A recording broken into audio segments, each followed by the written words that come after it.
Welcome again to my YouTube channel math solution, जहां हम सिर्फ और सिर्फ मैथ्स की बात करते हैं। तो हेलो, मेरा नाम है धनंजय और आज हम बात करेंगे पाइथागोरस प्रमेय के बारे में।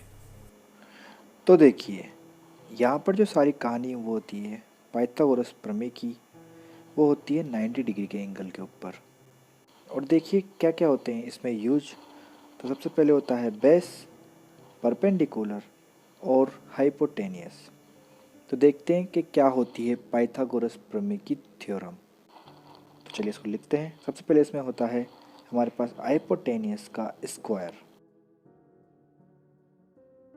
हाइपोटेनियस का स्क्वायर इज इक्वल बेस का स्क्वायर प्लस परपेंडिकुलर का स्क्वायर। तो अब हम जानेंगे कि हाइपोटेनस क्या होता है। तो 90 डिग्री के फ्रंट में जो लाइन होती है या अपोजिट में जो लाइन होती है उसे हम ऐसे शो करते हैं और यही हमारी हाइपोटेनियस होती है। और जो आड़ी लाइन होती है वो होता है बेस। और जो हमारी वर्टिकल लाइन होती है उसे हम परपेंडिकुलर कहते हैं। परपेंडिकुलर हमेशा खड़ी लाइन होती है, ठीक है। तो इस तरह से इसका क्या जो थ्योरम होगी वो क्या होगी, H square is equal to base का स्क्वायर प्लस पी का स्क्वायर। और रही बात, अगर हम बात करें हिंदी में, तो हिंदी में क्या होगा, हाइपोटेनस को हिंदी में बोलते हैं हम विकर्ण। तो इसके लिए होगा विकर्ण का स्क्वायर।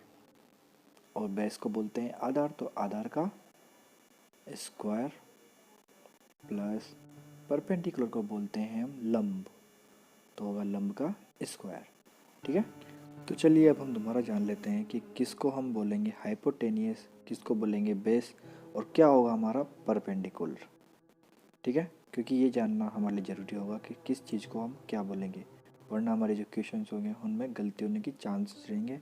और साथ ही हम जानेंगे कि किस तरह से यूज करते हैं क्वेश्चंस में इस थ्योरम को। तो पाइथागोरस प्रमेय में 90 डिग्री का मेन रोल होता है, सब कुछ इसी पे होगा। तो इसके जो फ्रंट में या अपोजिट साइड में जो लाइन सेगमेंट होता है उसे ही हम बोलते हैं हाइपोटेनियस, ठीक है। हाइपोटेनियस को बोलते हैं और इसको हम शो करते हैं एच से। और उसके बाद बात करते हैं कि जो 90 डिग्री है उसके साथ में जो हॉरिजेंटल मतलब कि जो आड़ी लाइन होती है उस वो होता है हमारा बेस, जिसको हम बी से शो करते हैं। और जो बची हुई लाइन है हमारे पास, जो वर्टिकल लाइन है, वो हमारी परपेंडिकुलर हो जाएगी। तो इस तरह से हम हर क्वेश्चन में जब हमारा ट्राइंगल बनेगा वो किसी तरह से ये बने, 90 डिग्री का एंगल जहाँ होगा उसकी जस्ट अपोजिट में होगा हमारा हाइपोटेनस, और जो खड़ी लाइन होगी वो पी, और जो आड़ी होगा वो बेस, ठीक है। तो ये मैंने दोबारा दोनों तरीके से जो ट्राइंगल है वो बनाकर आपको बता दिया है कि किस तरह से क्वेश्चन आने पर आप किस तरह से करोगे, ठीक है। तो अब हम इसी रिलेटेड कुछ क्वेश्चंस करेंगे जिनको आप ध्यान से समझना। हम उसमें हर एक चीज़ को आपको निकालना सिखाएंगे। अगर हमारे पास इन तीन में से मतलब कि जो हाइपोटेनियस है, बेस है और परपेंडिकुलर है, उन तीनों में से अगर दो चीज़ें होगी तो हम तीसरी चीज़ को फाइंड कर सकते हैं। उसी से रिलेटेड हम अब कुछ क्वेश्चंस करेंगे जिनमें हम आपको तीनों चीज़ें निकाल के दिखाएंगे, तीन ट्राइंगल करके, अलग अलग ट्राइंगल के लिए अलग अलग। तो ठीक है, तो चलिए अब हम करते हैं क्वेश्चंस। तो चलिए अब करते हैं हम क्वेश्चन। तो क्वेश्चन इस तरीके से है कि find the unknown length of Y in the following figure. मतलब कि हमें यहाँ पर y की जो वैल्यू है वो फाइंड करनी है तीनों ही ट्राइंगल्स में। तो चलिए करते हैं फिर क्वेश्चंस। तो पहला वाला है, उसमें जैसे कि बोला था मैंने, आड़ा वाला जो रहेगा वो बेस रहेगा, और जो खड़ी है 90 डिग्री के साइड में वो परपेंडिकुलर, और 90 डिग्री की जो जस्ट अपोजिट में है वो हाइपोटेनस। तो बस इसी तरीके से हर एक क्वेश्चन में हमारे पास बेस, परपेंडिकुलर और हाइपोटेनस को हम पहचान लेंगे पहले। क्योंकि देखिए इनको अगर हमने पहचान लिया ना एक बार सही से, तो फिर हमारे जो क्वेश्चंस होंगे वो बहुत ही इजी हो जाएंगे, इजी टू वे हो जाएंगे करने के लिए। तो चलिए अब हम अपने तीनों के लिए ये फाइंड कर लिए हैं। तो देखिए हमें पहले में फाइंड करना है हाइपोटेनियस, दूसरे में हमें फाइंड करना है परपेंडिकुलर, और थर्ड में हमें फाइंड करना है बेस। तो पहले के लिए करते हैं। तो बाय द पाइथागोरस थ्योरम, सबसे पहले हम इसी चीज़ को लिखेंगे, हर बार क्वेश्चन करेंगे, ताकि हमें जो थ्योरम है वो भी लर्न हो जाएगी और साथ में हमारे जो चेक करने वाला है वो भी इससे इम्प्रेस होगा। तो पाइथागोरस थ्योरम क्या होती है?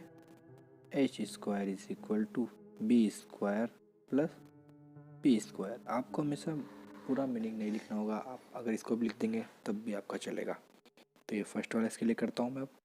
तो यहाँ पर H square is equal to B का वैल्यू हमारे पास है 8, तो 8 का स्क्वायर हो जाएगा और फिर प्लस लगाएंगे हम और फिर लिखेंगे हम p की जगह 6 का स्क्वायर, क्योंकि परपेंडिकुलर ये है। और फिर हम 8 का स्क्वायर को 8 इंटू 8 लिखेंगे और 6 को 6 इंटू 6। 8 का स्क्वायर क्या होता है? 64 और 6 का स्क्वायर होता है 36। यहाँ पर हम इक्वल भी लिखते चलेंगे और फिर इधर साइड में एच स्क्वायर को भी लिखते चलेंगे। तो H square is equal to जाएगा, इन दोनों को ऐड करेंगे तो हमें पता आएगा 100। लेकिन हमें यहाँ पे सिर्फ ओनली एच की वैल्यू चाहिए, इसलिए हम एच इक्वल लग के 100 को लिख लेंगे स्क्वायर रूट के अंदर। और फिर एच की वैल्यू क्या आ जाएगी हमारे पास? 10। ओके, तो इसी तरह से अब हम दूसरे को भी कर लेंगे। तो उसके लिए भी सेम इसी तरह से करते हैं, वापस से वही रूल। लेकिन यहाँ पर अब देखिए कि क्योंकि हमें यहाँ पर इस बार क्या निकालना है? परपेंडिकुलर हाइपोटेनिस हमें दे रखा है पहले से, 13 का स्क्वायर है वो, और बेस हमारे पास इस बार है 5 का स्क्वायर, और परपेंडिकुलर हमारे पास यहाँ पर दिया गया नहीं है, तो उसको वैसे वैसा लिख लेंगे। यहाँ पर हम इसे पी भी लिख सकते हैं और जहाँ वाई दे रखा है हमें उसे भी लिख सकते हैं। तो इसको पी के रूप में जमा लेंगे, तो 13 के साथ में जो इधर है प्लस में था उधर जाएगा तो माइनस में, जिस चीज़ का पूरा ध्यान रखेंगे हम। उसके बाद इनका फिर से कर लेंगे, तो 13 का स्क्वायर आ जाएगा 169 और 5 का स्क्वायर 25। तो बस उसी तरीके से हमने किया है। तो इसमें इसको माइनस करेंगे तो वो आएगा 144, और फिर इसका हम वापस से स्क्वायर रूट कर लेंगे। तो 144 किसका स्क्वायर रूट होता है? बिल्कुल सही, 12 का। और इस तरह से हमारे पास परपेंडिकुलर की वैल्यू आ गई। अब हम नेक्स्ट करेंगे थर्ड वाला, तो वही फिर से H square is equal to B square plus P square. तो एच स्क्वायर की वैल्यू 70 का स्क्वायर हो जाएगी, पी स्क्वायर वाई स्क्वायर हो जाएगा, और पी स्क्वायर की जगह लिखेंगे हम 15 का स्क्वायर। 17 का स्क्वायर कितना होता है? 289, वाई का स्क्वायर होता ही नहीं है, प्लस 15 का स्क्वायर होता है 225।